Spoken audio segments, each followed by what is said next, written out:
So నిన్న భారీ నష్టాలు చవిచూసిన స్టాక్ మార్కెట్ అయితే ఈరోజైతే మార్కెట్ కూడా కొంచెం లాభాల్లోనే క్లోజ్ అయిందని చెప్పాలి. ముఖ్యంగా మార్నింగ్ గ్యాప్ అప్తో స్టార్ట్ అయిన మార్కెట్, లాభాలతో స్టార్ట్ అయిన మార్కెట్ ఆ విధంగానే లాభాలు కంటిన్యూ చేయడం జరిగింది. కాకపోతే మధ్యలో సెకండ్ హాఫ్లో మాత్రం కొంచెం ప్రాఫిట్ బుకింగ్లోకి ఇన్వెస్టర్లు వెళ్ళడం మనం అబ్జర్వ్ చేయొచ్చు. ఓవరాల్గా క్లోజింగ్ మాత్రం పాజిటివ్నే క్లోజ్ అవ్వడం జరిగింది. నిఫ్టీ చూసుకుంటే 112 పాయింట్లు పాజిటివ్నే క్లోజ్ అయింది. 23,114 దగ్గర అయితే క్లోజ్ అవ్వడం జరిగింది. తర్వాత సెన్సెక్స్ చూసుకుంటే 325 పాయింట్లు పాజిటివ్నే క్లోజ్ అయింది. 74,532 దగ్గర క్లోజ్ అవ్వడం జరిగింది. బ్యాంక్ నిఫ్టీ చూసుకుంటే -23 పాయింట్లు నష్టాల్లో ముగిసింది. 53,427 దగ్గర క్లోజ్ అవ్వడం జరిగింది. Compare to dollar rupee value వచ్చేసి 93.53 దగ్గర క్లోజ్ అవ్వడం జరిగింది. మిడ్ అండ్ స్మాల్ క్యాప్లు చూసుకున్న ఇంచుమించు మిడ్ క్యాప్ చూసుకుంటే 0.59%, స్మాల్ క్యాప్ చూసుకుంటే 0.26% అయితే పాజిటివ్నే క్లోజ్ అవ్వడం జరిగింది. మొత్తానికి ఈరోజు చూసుకుంటే అంటే రూపీ ఆల్ టైమ్ లోకి రీచ్ అవ్వడం జరిగింది. అంటే 23,000 మార్క్ని అయితే $23 మార్క్ని అయితే రీచ్ అవ్వడం జరిగింది. అంటే 93.54 దగ్గర అయితే రీచ్ అవ్వడం జరిగింది. ఆల్ టైమ్ లో అని చెప్పాలి. ముఖ్యంగా హర్మాజ్ జలసంధికి సంబంధించి చెమురు అంటే మూసేయడం వల్ల చెమురు సంబంధించి సంక్షోభం ఏర్పడడం, సో డాలర్ రేట్ పెరగడం అయితే మనం అబ్జర్వ్ చేయొచ్చు. సో ఆటోమేటిక్గా రూపీ వాల్యూ అయితే పడిపోవడం మనం అబ్జర్వ్ చేయొచ్చు. ఓవరాల్గా సెక్టార్ వైజ్ చూద్దాం. ఇప్పుడు మనం సెక్టార్ వైజ్ ఓవరాల్గా చూసుకుంటే ఈరోజు అంటే మిడ్ అండ్ స్మాల్ క్యాప్లు చూసుకున్నా కొంచెం పాజిటివ్నే క్లోజ్ అవ్వడం జరిగింది. సెక్టార్ మూమెంట్ చూసుకుంటే best performance sector Nifty IT అయితే ఇంచుమించు 2% పెరగడం జరిగింది. అందులో మైంట్రీ కానీ ఒరాకిల్ ఫైనాన్స్ కానీ ఇంచుమించు 3% అప్ అవ్వడం జరిగింది. వర్స్ట్ పర్ఫార్మెన్స్ చూసుకుంటే నిఫ్టీ రియాలిటీ అయితే 0.9% అయితే పడిపోవడం జరిగింది. తర్వాత సెక్టార్ మూమెంట్లు అయితే మెటల్ అయితే కొంచెం ఫ్లాట్ మూమెంట్ అయితే మనం అబ్జర్వ్ చేయొచ్చు. ఓవరాల్గా ఈరోజు మార్కెట్లో అయితే పాజిటివ్గా క్లోజ్ అయిపోయింది. యుద్ధం నడుస్తున్నా సరే మార్కెట్ ఎందుకు పాజిటివ్లోకి వెళ్ళడం జరిగింది అంటే యుద్ధం యొక్క ఎఫెక్ట్ చాలా ఉంటుంది. మార్కెట్ అయితే నెగిటివ్లోకి బాగా వెళ్తుంది. నిన్నట్లాగానే ఈరోజు కూడా మార్కెట్ ఉంటుందని చాలామంది ఎక్స్పెక్ట్ చేయడం జరిగింది. పాజిటివ్గా ఎందుకు మూమెంట్ అయింది, గోల్డ్ అండ్ సిల్వర్ మూమెంట్ కూడా మంచి పాజిటివ్గానే అయింది ఈరోజు. మనతో మాట్లాడడానికి స్టాక్ మార్కెట్ అనలిస్ట్ జీవి సత్యనారాయణ గారు ఉన్నారు. Sir good evening. Good evening sir, ఓవరాల్గా యుద్ధం యొక్క ప్రభావం ఇంకా చాలా ఉంటుంది. నిన్న బ్లడ్ బ్యాత్ తర్వాత ఈరోజు ఇంకా ఎక్కువగా ఉంటుందని ఎక్స్పెక్ట్ చేయడం జరిగింది నష్టాలు. కాకపోతే ఈరోజు పాజిటివ్గా మూమెంట్ అవ్వడానికి మెయిన్ కారణం ఏం చెప్తారు? షార్ట్ కవరింగ్ అంటారు దీన్ని. ఇవాళ Friday BSc Sensex weekly opening day అయితే నిన్న బాగా ఫాలో అయ్యేటప్పటికి వాల్యూ బయింగ్ జరగడం జరిగింది, ఒకటి షార్ట్ కవరింగ్ జరగడం జరిగింది. ఈ షార్ట్ కవరింగ్ తోటి ఉదయం బాగా పెంచి మళ్ళీ మధ్యాహ్నానికి మామూలుగా చేయటం జరిగింది. అయితే మీరు అన్నట్టు బ్రెంట్ ఆయిల్ కొంచెం పాజిటివ్లోనే జరుగుతుంది, గోల్డ్ సిల్వర్ పాజిటివ్లోనే. జనరల్గా షేర్ మార్కెట్ పాజిటివ్లో ఉన్నప్పుడు గోల్డ్ సిల్వర్ నెగిటివ్లో ఉంటుంది. అటువంటిది నిన్న గోల్డ్ సిల్వర్ కూడా బాగా బాటంలోకి రావడం, ఒక టైంలో రెండు కూడా లోయర్ సర్క్యూట్కి రావడం జరిగింది. మనది సుమారుగా 2,500 పాయింట్లకి 3 పాయింట్లు తక్కువగా నిన్న మనది పడటం జరిగింది. మళ్ళీ ఇవాళ ఏమైంది, మన మార్కెట్లు పెరిగినాయి, గోల్డ్ సిల్వర్ పాజిటివ్లోనే ఓపెన్ అవ్వడం జరిగింది. ఓవరాల్గా మళ్ళీ వరల్డ్ మార్కెట్లు అన్నీ కొంచెం పాజిటివ్లో ఉండబట్టి మన మార్కెట్లు కూడా పాజిటివ్లోనే ఓపెన్ అవ్వడం జరిగింది. ఇదంతా కూడా తాత్కాలికమే. ఎఫ్ఐఐలు కొనేంత వరకు కూడా మన మార్కెట్లు పాజిటివ్లో ఉండవు కూడా. ఎందుకంటే నిన్న కూడా మళ్ళీ ఎఫ్ఐఐలు అమ్మిండ్రు.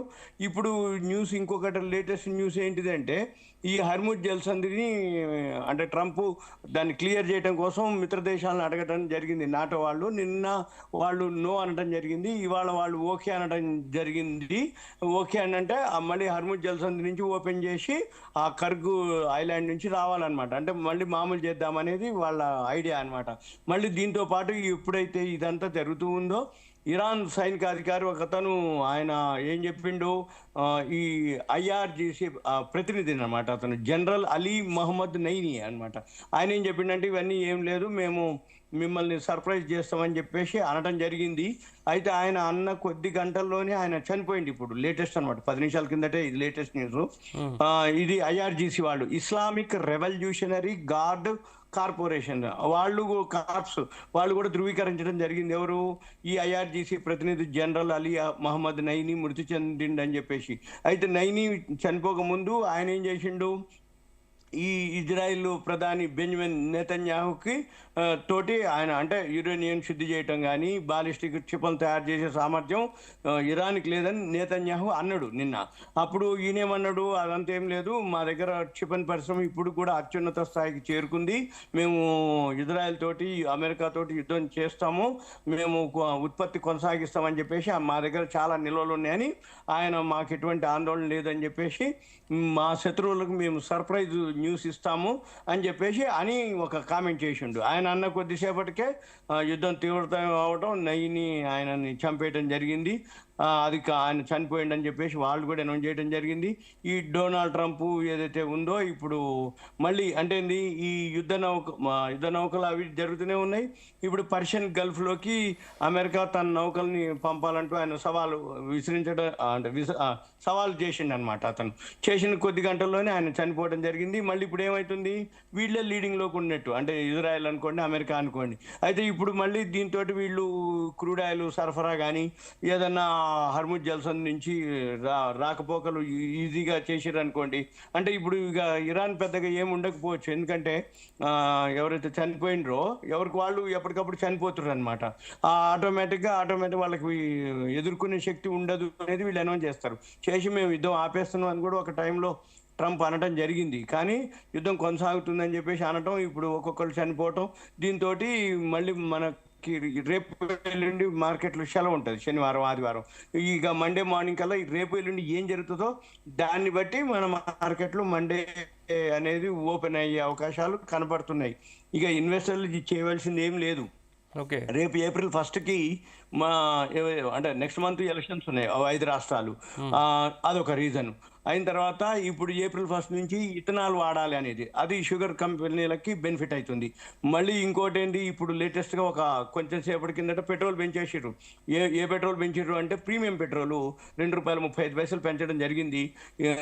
ఈ ప్రీమియం పెట్రోల్ ఎప్పుడైతే ₹2.35 పెంచిందో, మామూలు పెట్రోల్ అయితే పెంచలేదు. ఇంకా క్రూడ్ ఆయిల్ మన డీజిల్ పెంచలేదు. గ్యాస్ ఆల్రెడీ అయితే అంతకుముందే పెంచడం జరిగింది, కమర్షియల్ రెసిడెన్షియల్. ఇప్పుడు ఈ ఏదైతే ప్రీమియం పెట్రోల్ ఉందో ఆ పవర్ అంటారు దాన్ని, అది ₹2.35 పెరిగింది. ఈ పెట్రోల్లో 3 రకాలు ఉంటాయి అనమాట. సాధారణ పెట్రోల్ ఉంటుంది, మళ్ళీ ఈ ప్రీమియం పెట్రోల్ ఉంటుంది, ఇంకొక పెట్రోల్ ఉంటుంది. ఈ 3 పెట్రోల్లో ఇప్పుడు పెంచడం జరిగింది. ఇవి హెచ్పిసిఎల్, బీపీసీఎల్, ఇండియన్ ఆయిల్ వాళ్ళు చేస్తారనమాట. అయితే ఇప్పుడు ఎప్పుడైతే అంటే ఇంకోటి హై యాక్టేన్ ప్రీమియం అనమాట, అది 3వ రకం. అయితే ఇవన్నీ ఏంటిదంటే ఇంజన్ పనితీరు, మైలేజ్ కోసం ఇది వాడతారు. ఎక్కువ శాతం మామూలుగా ఏంటంటే మామూలు పెట్రోల్, డీజిలే మామూలు అవే వాడతారు. ఈ హై యాక్టైన్ ప్రీమియం కానీ మామూలు ప్రీమియం పెట్రోల్ పవర్ అని అంటారు, ఆ పెట్రోల్ తక్కువ వాడతారు అనమాట. అది ఇప్పుడు పెంచడం జరిగింది. అయితే నా ఉద్దేశ ప్రకారం ఏంటంటే ఎలక్షన్స్ అయ్యేంత వరకు ఈ క్రూడ్ ఆయిల్ ఎంత ఎఫెక్ట్ ఉన్నా పెట్రోల్, డీజిల్ పెంచకపోవచ్చు అనేది ఉద్దేశం ఉండే.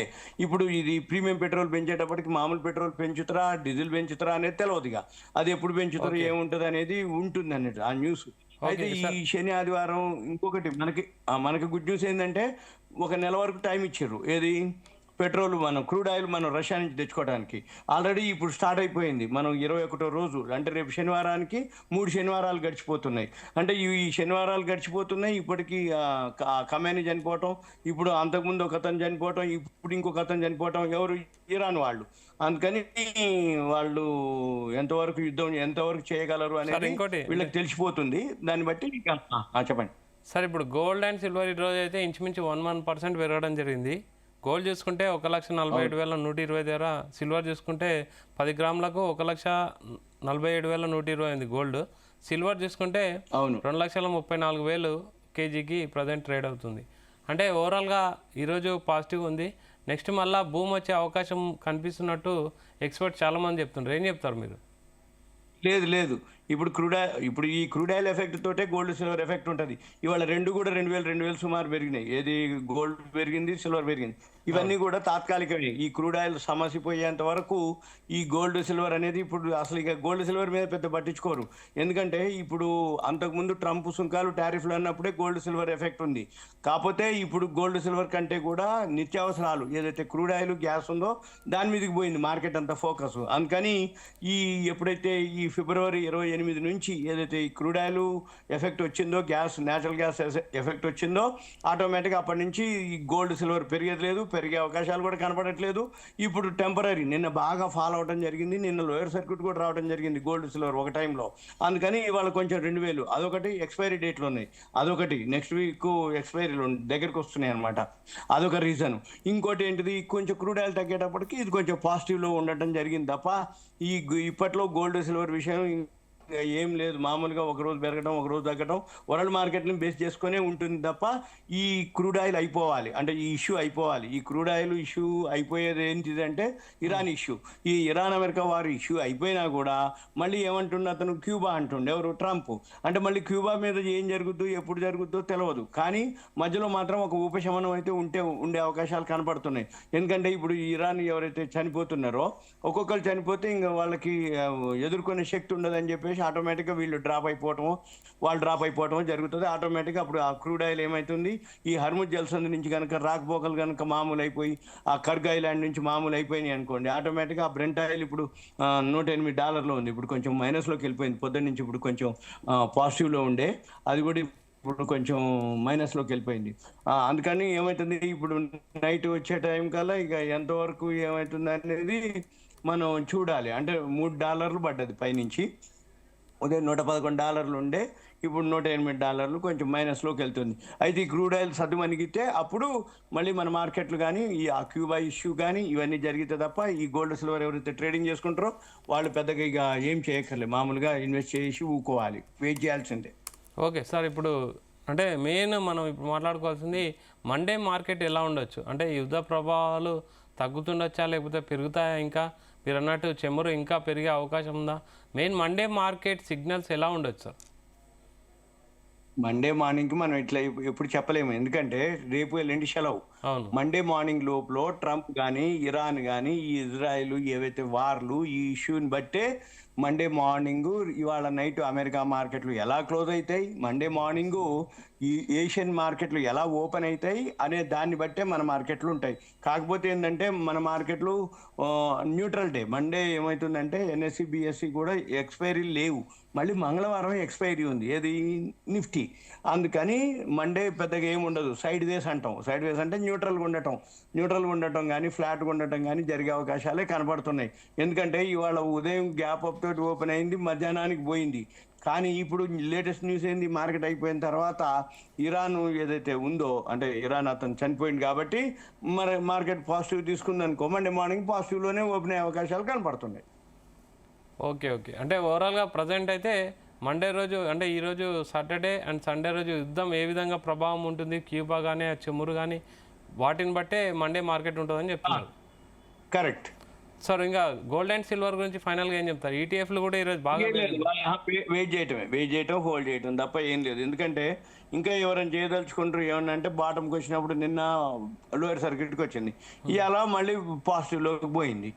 ఓకే, అంటే ఒక రోజు పాజిటివ్ 2 రోజులు నెగిటివ్ అట్లా చూసుకోవాలి. అయితే అక్కడ కూడా సపోర్టివ్ రెసిస్టెన్స్లు అని ఉంటాయి, గ్రాఫ్ ఉంటుంది. ఆ investing.com వెళ్తే అక్కడ చూపిస్తుంది మంచిగా క్లియర్గా టెక్నికల్గా, అది బై సెల్ చూపిస్తుంది, దాన్ని ఫాలో అవటమే. ఎందుకంటే అది ఉదయం నుంచి రాత్రి 23 గంటలు నడుస్తుంది. అది ఏది ఆ గోల్డ్ సిల్వర్ ఇంటర్నేషనల్ మార్కెట్లో 23 గంటల మార్కెట్లో మనం బై అనో సెల్ అనో న్యూట్రల్ అని చెప్పలేము. ఎందుకంటే మార్నింగ్కి ఈవినింగ్కి ఆఫ్టర్నూన్కి నైట్కి ఎక్కడ ఎప్పుడు ఏం చేంజ్ అవుతుందో తెలియదు. వరల్డ్ మార్కెట్ బేస్ చేసుకొని మన మార్కెట్లు అంటే 6.5 గంటలు మన ఇండియన్ మార్కెట్ వరకే పరిమితం కాబట్టి మన మార్కెట్ క్లోజ్ అయిపోయినాయి అంటే ఇక మందంతా ఒక వర్షన్. ఇదో ఇంటర్నేషనల్ మార్కెట్ని బేస్ చేసుకొని చికాగో మర్కెంటైల్ ఎక్స్చేంజ్ ఆ 23 గంటల మార్కెట్లో ఏమేమి జరుగుతుంది, ఎంతసేపు మీరు అంటే ఎంత గెస్ చేసినా, అంటే నిన్న లోయర్ సర్క్యూట్లో పోయినాక మళ్ళీ కొంచెం బౌన్స్ బ్యాక్ అయింది, ఏది అదే గోల్డ్ సిల్వర్ ఇవాళ పొద్దున్నే గ్యాప్ అప్ తోటి ఓపెన్ అయినాయి. Okay sir, thank you very much. So ఇది వాళ్ళ market updates. Keep watching Zee Telugu news.